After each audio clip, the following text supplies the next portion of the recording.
বোঝার ভুল। কিছু না বুঝেই অলিম্পিকের মার্চ পাস্টে ঢুকে পড়েছিলেন ভারতীয় দলের সঙ্গে। উদ্বোধনী অনুষ্ঠানে ভারতের মার্চ পাস্টে ঢুকে পড়ে বিতর্কের আগুন জ্বালিয়ে দেওয়ার 8 দিন পর দায়সারা ভুল স্বীকার Madhura নাগেন্দ্রর।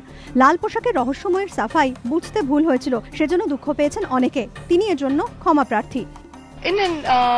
Considering the fact that it's a huge event, there are thousands of people across the globe working towards it. In an error of judgment, I resulted in walking with the athletes. In the eventuality, I've heard the sentiments of my people, my brothers and sisters, for which I extend my apologies.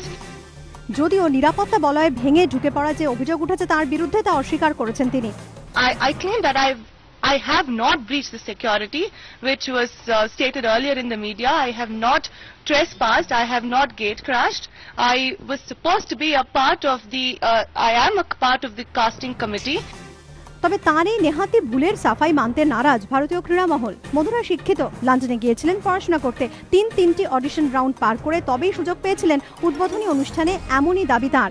এর জন্য দীর্ঘদিন মহড়া দিতে হয়েছে তাকে, জানতে হয়েছে সব রকম প্রটোকল। তাই কোনো দেশের ক্রীড়াবিদদের সঙ্গে মার্চ পাস্টে ঢুকে পড়াটা যে শুধু নিয়ম বিরুদ্ধই নয়, রীতিমতো অশোভন, একথা কেন তার বোধগম্য হলো না তা নিয়ে প্রশ্ন উঠেছে বিভিন্ন মহলে।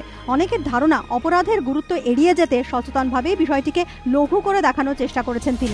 মথুরার এই অনধিকার প্রবেশ নিয়ে কম জল ঘোলা হয়নি। ভারতের সেভ দ্য মিশনের চাপের মুখে ক্ষমা চেয়েছে অলিম্পিকের আয়োজক কমিটিও। কিন্তু প্রশ্ন উঠছে, যাবতীয় প্রোটোকল ভেঙে ভারতীয় পতাকাধারী সুশীল কুমারের পাশে যখন হাঁটছিলেন মধুরা নাগেন্দ্র, তখন কি করছিলেন ভারতীয় দলের দণ্ডমুণ্ডের কর্তারা?